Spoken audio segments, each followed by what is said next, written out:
Somewhere right now, someone is looking at the car in their driveway and thinking, I could build a better one than this. Not a better dealership, not a better repair shop, a better car company, their own badge on the hood, their name next to Ferrari, Porsche, Volkswagen. It is one of the most common daydreams in the world. It is also one of the most expensive ways to find out you were wrong. So today we're going to actually do the math. What it costs. Who tried and lost everything? Who tried and somehow won? And why 2026 specifically might be the strangest possible year in a century to attempt this for reasons that have nothing to do with cars and everything to do with tariffs, geopolitics, and a Michigan startup backed by the richest man on earth. By the end of this video, you'll know exactly what it takes to put your own name on a car. Let's get into it. Here's what starting a car company looks like in your head. A sketch, a prototype, under a sheet at a motor show, a reveal, camera flashes, a crowd gasping, then dealerships, magazine covers, and eventually your logo parked in driveways around the world next to the Mercedes and the Volkswagen.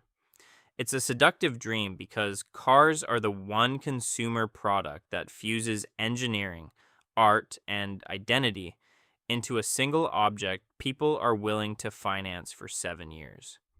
Everyone who's ever loved a car has at some point thought about designing one, but almost nobody who has this thought understands what actually stands between the sketch and the driveway. So let's build that picture, honestly, starting with the number that ends most of these dreams before they begin. Let's talk about what it actually costs to become a car manufacturer. Not a dealer, not a tuner, an actual manufacturer that designs, certifies, and builds vehicles for sale. At the very top end, building a full-scale plant to mass produce passenger vehicles the way the major automakers do runs somewhere between $500 million and $2 billion or more before you've sold a single car. Some industry estimates for a complete ground-up manufacturing operation put the number even higher, in the $1.5 to $5 billion range, depending on your planned production volume. Even if you scale your ambitions way down, a small specialty manufacturer rather than a mass producer, you're still looking at tens of millions of dollars minimum. 10 to 50 million by some estimates, just to get a limited run operation off the ground. And that's before you've paid for a single advertisement or hired a single salesperson. Where does that money actually go? Tooling and assembly automation alone can run into the tens of millions. Battery testing rigs, prototype development, initial parts inventory, millions more before production even starts. And then there's the ongoing burn, rent on a facility, research and development salaries, insurance, service centers, often several $100,000 a month in fixed costs alone, whether or not you've shipped a single vehicle. And the timeline is just as brutal as the price tag. From first sketch to first car rolling off a real assembly line, the honest answer is 2 to 5 years. Minimum. That's if everything goes right. Now, here's the twist most people don't know, and it actually cuts both ways. Unlike most of the world, the United States doesn't require a new car company to get government pre-approval before it can sell a vehicle. There's no type approval process like in Europe or Japan. Instead, American manufacturers use something called self-certification. You test your own car, you sign a piece of paper saying it meets all federal safety standards, and you're allowed to sell it. The government can audit you later. And if you're wrong, the penalties, recalls, fines, lawsuits can be company ending. But there's no bureaucrat standing between you and your first sale. That's the opportunity. Here's the graveyard it's built next to. If you want to know how this dream usually ends, you don't have to look far. One recent industry analysis estimated that roughly 9 out of 10 electric vehicle startups fail. Across just the last 5 years, more than $25 billion of investor money has been wiped out chasing this exact dream. Let's walk through a few of them because the specifics matter more than the statistic. Lordstown Motors, founded in 2018 to build an electric pickup truck in a former General Motors plant in Ohio. The company claimed it had over 100,000 non-binding reservations for its truck. A short seller investigation found those numbers were wildly exaggerated. By early 2023, Lordstown had sold a grand total of 6 vehicles. It filed for bankruptcy that summer. Canoo, founded by former executives of another failed EV company. Canoo went public in 2020, promising a futuristic electric skateboard platform that could become anything: a van, a truck, a delivery vehicle. It signed flashy, mostly non-binding deals with Walmart and NASA. It lost almost $500 million in a single year. By late 2024, it had less than $1 million left in the bank. And by January 2025, it had shut down completely. Fisker, twice. The first, Fisker Automotive, went bankrupt in the early 2010s. Its founder, veteran designer Henrik Fisker, started a second company and tried again. And in mid-2024, that company filed for bankruptcy too, after demand for its Ocean SUV fell well short of expectations. Owners were left with cars that had no factory support behind them. Nikola, its founder, was convicted of fraud after investigators showed a demonstration video of the company's flagship truck was faked. It was simply rolling downhill. The founder went to prison. The company itself filed for bankruptcy roughly a year later. Bollinger Motors, an off-road EV maker whose downfall came down to something almost mundane compared to the others: unpaid supplier bills and an inability to repay a $10 million loan. Its final unsold vehicles were auctioned off this year. There's a phrase that gets used a lot in this industry, coined by Tesla's own founder: production hell. It refers to the brutal, often company-ending gap between building one beautiful prototype for a stage reveal and reliably building the 100,000th car at a profitable cost. Almost every name on this list died somewhere in that gap. So, if the odds are this bad, 9 in 10, why does anyone still try? Because one company didn't just survive that gap. It became the most valuable car company on Earth. In December 2008, in the middle of the global financial crisis, Tesla Motors was, by its own founder's later account, roughly 3 days from running out of money entirely. He had already put more than $40 million of his own personal fortune into the company.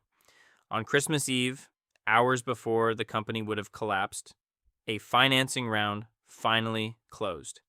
Tesla survived. Barely. That was not the last time. Between 2017 and 2019, as Tesla tried to scale up production of its first mass-market car, the Model 3, it went through the exact production hell that killed Lordstown and Canoo years later. By its founder's own later admission, the company came within 3 to 6 weeks of bankruptcy at the worst point. It survived that too. And by 2021, Tesla was worth more than Toyota, Ford, and General Outdoors combined. A company that was hours from shutting its doors became worth over $1 trillion. Here's what that story actually proves, though. And it's not anyone can do this. It's that even the one company that made it to the very top nearly died not once but twice, backed by one of the wealthiest entrepreneurs alive who was personally willing to go broke to keep it alive. Tesla is not proof this is achievable. Tesla is proof of exactly how much margin for error you don't have. So, if you don't have a spare fortune and an appetite for sleeping at the factory, is there any real way in? There is. It's just not the path anyone advertises. Everything we've talked about so far assumes you're trying to build a mass market car company. There's a smaller door, and it's how almost every boutique and hypercar brand you can name actually got in. In 2015, U.S. federal law created something called the Low Volume Manufacturer Exemption. It allows a qualifying small manufacturer, one that builds fewer than 5,000 vehicles a year worldwide, to produce up to 325 vehicles annually without going through full federal crash testing certification, provided the vehicle replicates a design that's at least 25 years old and uses a current emissions certified engine. It took the regulators years to actually finalize the rule, but it's real. And it's how a small, serious team can legally build and sell cars in the U.S. without the billion-dollar certification bill. This is roughly the path in spirit, if not the letter, of this exact law that produced some of the most respected boutique car brands alive today. Take Koenigsegg. Its founder started the company in 1994 at 22 years old, with a sketch, a garage, and no formal automotive background. Just a job tuning mopeds and a childhood obsession with building the fastest car in the world. It took him 2 years just to build a rolling prototype, and another 6 after that before the company's first fully certified production car existed in 2002. Along the way, in 2003, a fire destroyed their entire production facility just before a major motor show. The company didn't fold. Today, in 2026, Koenigsegg still deliberately builds fewer than 100 cars a year per model, not because it can't scale, but because it has chosen not to. Or take Rimac. Its founder grew up a refugee from Bosnia, raised in Croatia, a country with no automotive industry and no startup culture to speak of. He started building an electric supercar company as a teenager, with no capital and no industry connections. He funded the earliest stages by racing and by word-of-mouth attention from wealthy backers who liked what they saw. That company grew into one of the most important electric vehicle technology suppliers in the world, and its founder's engineering work is now woven into cars carrying far older, more famous badges. Neither of these stories is easy. Both took the better part of a decade of underpaid, high-risk work before anyone outside the industry had heard of them. But both prove something the billion-dollar version of this dream doesn't. A small, obsessive team without institutional wealth genuinely can build a real, road-legal car company. Just not a mass-market one, and not quickly. So which version of this dream are you actually more likely to encounter in the news this year? As it happens, one is unfolding in real time, right now, and it's worth watching closely. If you were going to start a car company, 2026 is a genuinely strange year to pick. On one hand, the ground has never been more hostile for a new automaker. The U.S. currently applies a 25% tariff on imported passenger vehicles and auto parts, and a 100% tariff specifically on Chinese-made electric vehicles, effectively locking the cheapest EV manufacturers on the planet out of the American market. Even the giants are bleeding from this. Toyota alone expects tariffs to cost it around $9 billion in its current fiscal year. Industry-wide, these tariffs have added more than $35 billion in costs since they began, and estimates suggest new vehicle prices in early 2026 were already $8,000 to $12,000 higher than they were at the end of 2024, several thousand of that increase coming directly from tariffs. Only vehicles built with enough North American content to qualify under the existing USMCA trade agreement are exempt. Meanwhile, Chinese manufacturers BYD, Geely, Xiaomi, XPeng are flooding every market they can still access, from Europe to Southeast Asia to Latin America. Because slowing demand at home and a brutal price war have made overseas expansion a necessity, not a luxury. BYD alone has raised its overseas sales target to 1.5 million vehicles a year and is opening new factories abroad to get around trade barriers. So, sky-high tariffs protecting a shrinking pool of domestic manufacturers, a graveyard of recent failures, and the cheapest competition on earth locked out but circling. That's the environment. And yet, right now, one new American car company is in the middle of testing whether it's still possible anyway. Slate Auto based in Michigan, spent nearly 3 years building in total secrecy before it was revealed to the public in April 2025. It's backed by Jeff Bezos, along with the controlling owner of the LA Dodgers, and staffed by veterans from Ford, Chrysler, and Harley-Davidson. Its entire strategy is almost a rebuttal to everything we just covered.